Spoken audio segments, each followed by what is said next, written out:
semuanya, and welcome to my channel Learning with Shalomi. Di video kali ini, kita akan membahas materi matematika kelas 7 tentang himpunan, khususnya tentang diagram Venn. Tapi sebelumnya, jangan lupa untuk subscribe channel ini dan bunyikan lonceng notifikasinya, biar nggak ketinggalan video baru yang bakal di-upload berikutnya. Dan jangan lupa untuk like, comment, dan share. Oke, kalau sudah, let's go. Oke, kita akan membahas materi matematika kelas 7 mengenai himpunan, khususnya dalam hal ini yang menggunakan diagram Venn. Oke, jadi sebelumnya kita harus melihat pengertian himpunan terlebih dahulu. Jadi, kalau berdasarkan pengertian yang bisa kita lihat, himpunan itu bisa didefinisikan sebagai kumpulan objek yang memiliki ciri yang sama dan terdefinisi secara jelas, serta dipandang sebagai satu kesatuan. Nah, bagian-bagian dari himpunan dalam diagram Venn itu kita bisa lihat seperti ini. Jadi ada kotak yang berisikan dua lingkaran bertuliskan A dan B. Lingkaran ini adalah himpunan A dan himpunan B. Lalu pada kotak ini tertulis S. S itu adalah semesta atau keseluruhan dari anggota yang dibicarakan. Bagaimana dengan daerah yang berhimpitan atau beririsan antara A dan B? Ya, daerah ini disebut irisan. Dan daerah ini adalah milik kedua himpunan. Artinya, setiap anggota yang berada dalam daerah ini adalah milik baik A maupun B. Sedangkan daerah yang ada di sebelah kanan irisan merupakan daerah anggota B yang tidak berada di A. Sebaliknya, yang ada di sebelah kiri irisan adalah daerah yang terdapat anggota A yang tidak ada di B. Jadi hanya ada di A saja. Yang ini hanya ada di B saja, dan yang di tengahnya itu dimiliki keduanya. Lalu bagaimana kalau ada anggota yang merupakan bagian dari semesta, tapi bukan termasuk himpunan A maupun B? Ya, dia berada di sekitar kotak ini, yang menjadi bukan anggota A maupun B. Untuk operasi himpunan, kita akan coba lihat beberapa. Jadi, kita asumsikan yang warna biru ini adalah yang diarsir, dan yang putih itu tidak. Jadi, untuk gambar pertama, yang diarsir itu adalah keseluruhan dari himpunan A dan B maupun irisannya. Sehingga kita bisa bilang kalau dalam posisinya seperti ini, berarti ini adalah himpunan A digabung B. Bagaimana kalau yang sebelah kanan? Yang sebelah kanan ini adalah kebalikan dari yang tadi.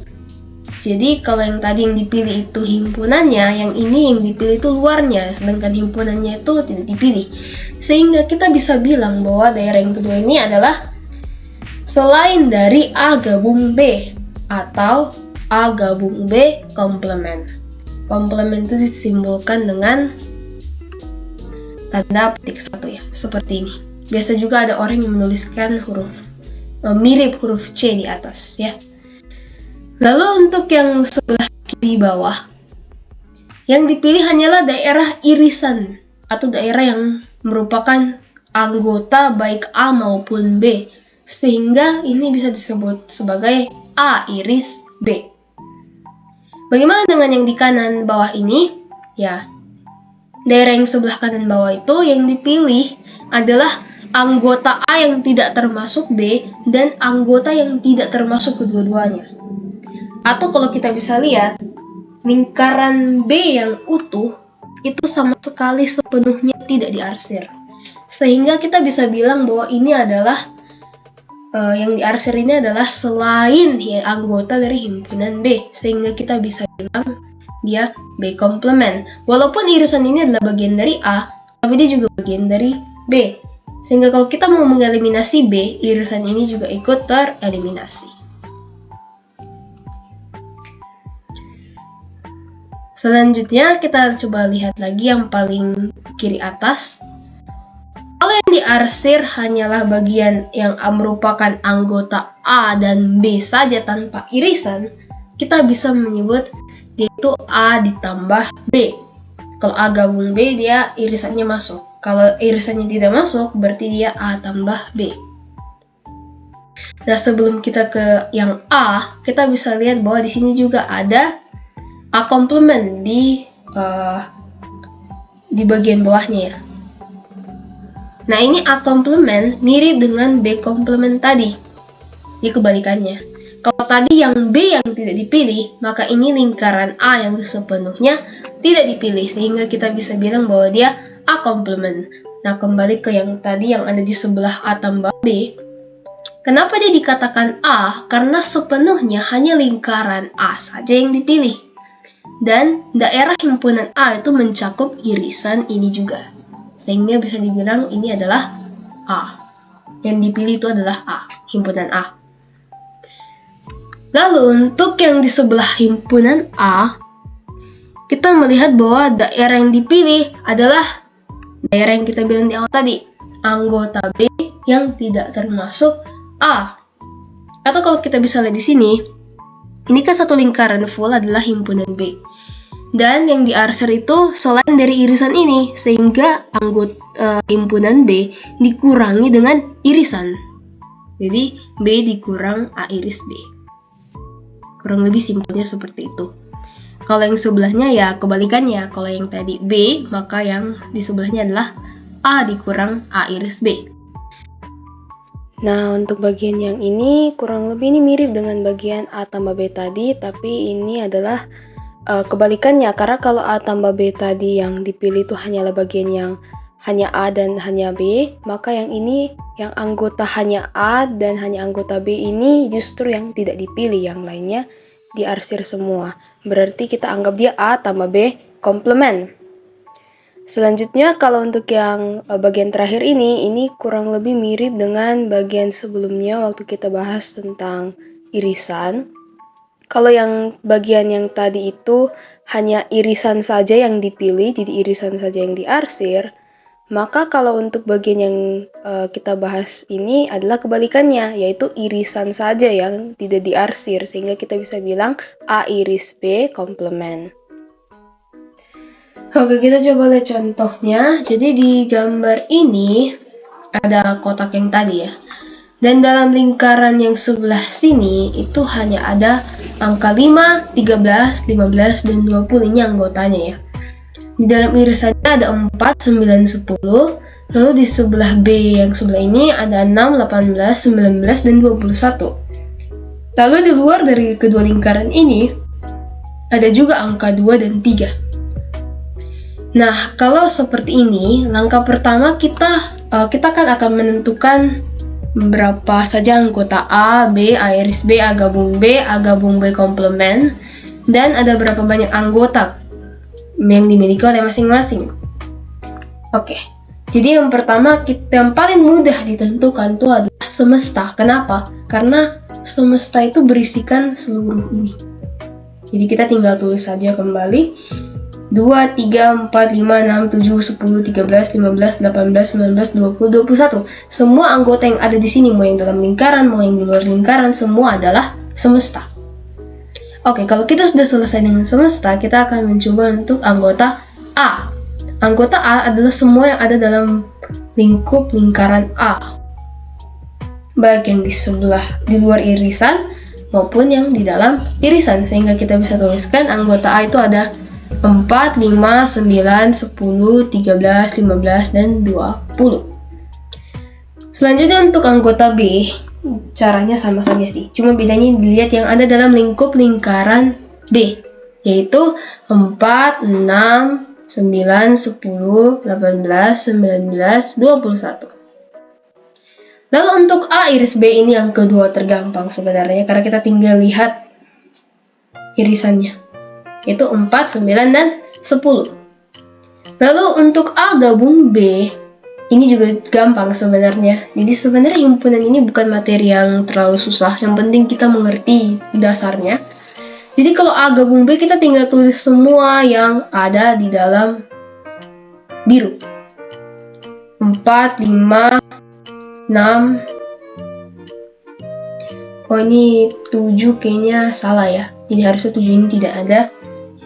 Mungkin kena kepencet tadi.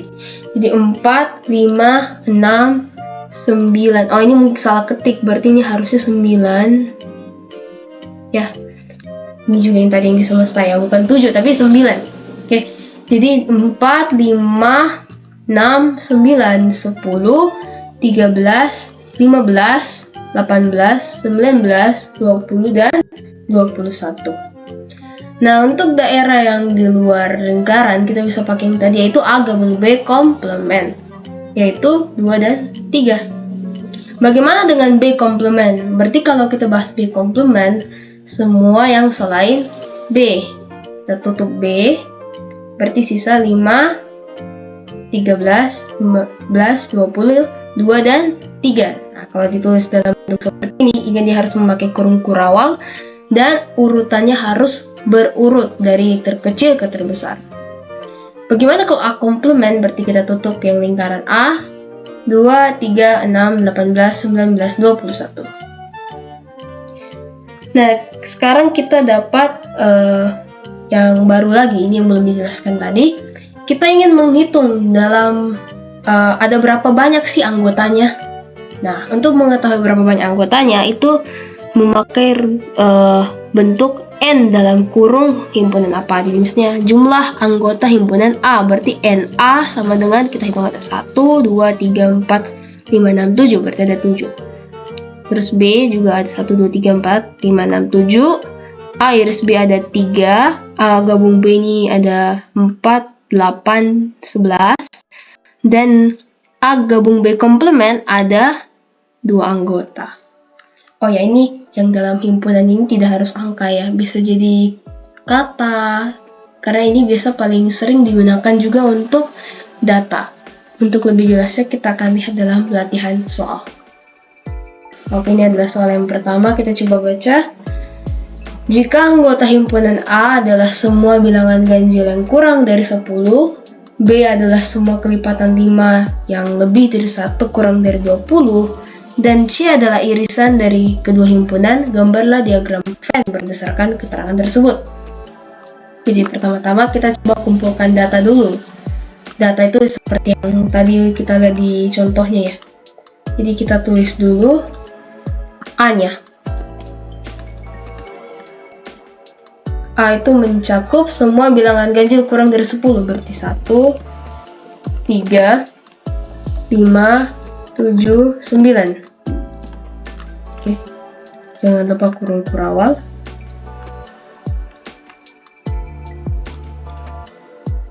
Oke, lalu B. B itu bilangan kelipatan 5 lebih dari 1 kurang dari 20. Oke, lebih dari 1 kurang dari 20 berarti 5, 10, 15. Oke.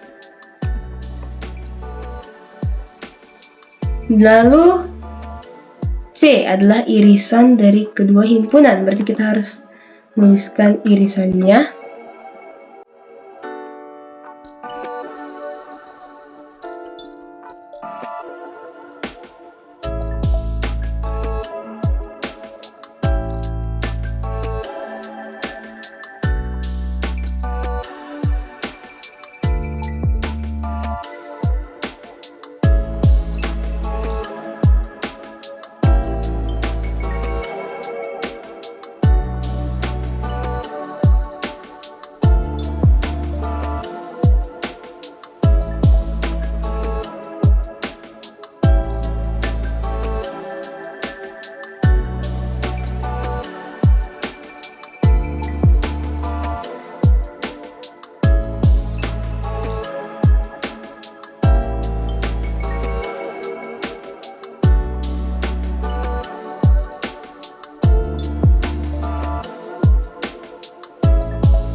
Oke, ini dia soal yang kedua.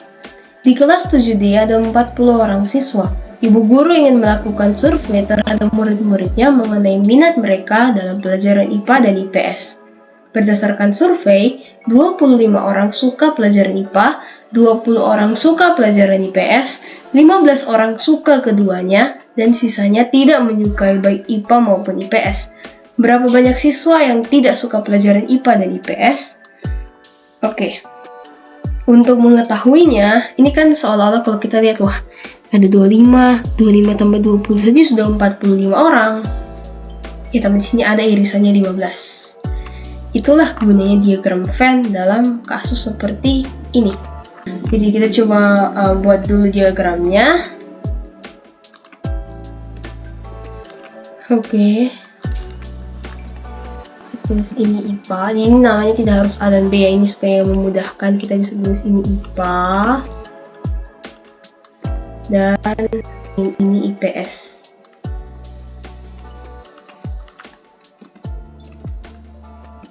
Oke. Nah, selanjutnya kita masukkan yang pertama-tama. Ini bukan ada angka 25 ya, tapi ini jumlah anggotanya atau N-nya. N IPA iris IPS adalah 15 orang. Jadi kita harus mulai dari irisan dulu ya. Kalau tidak kita akan kesulitan. Oke. Selanjutnya kita tahu bahwa yang suka IPA itu ada 25 orang. 25 orang itu suka IPA, tapi 15 orang ini suka IPA dan IPS. Berarti dia juga suka IPA kan? Berarti 15 orang ini masuk dalam 25 orang ini.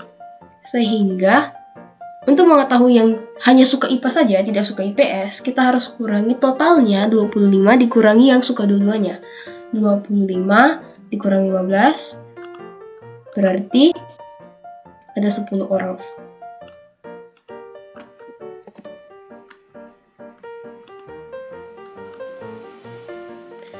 Nah, selanjutnya untuk mengetahui yang daerah IPS kosong ini adalah jumlah anak yang suka IPS tapi tidak suka IPA. Kita tahu total IPS itu ada 20 orang, sehingga untuk mendapatkan yang hanya suka IPS, tidak suka IPA, itu kita harus kurangi dengan 20 dikurang irisannya, 20 dikurang 15, sama dengan cara IPA tadi ya.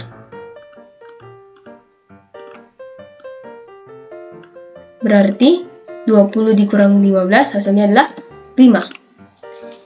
Nah, untuk mengetahui berapa sisanya, kita harus jumlahkan ini, terus nanti 40 kita kurangi dengan hasil jumlahnya. 10 ditambah 5 ditambah 15, hasilnya adalah 30. Berarti, yang di luar ini sama dengan 40 dikurang 30, yaitu 10 orang. Oke, itu dia untuk jawaban dari soal ini. Oke, sekian dulu untuk video kali ini. Semoga bermanfaat and see you in the next video. Bye, thank you for watching.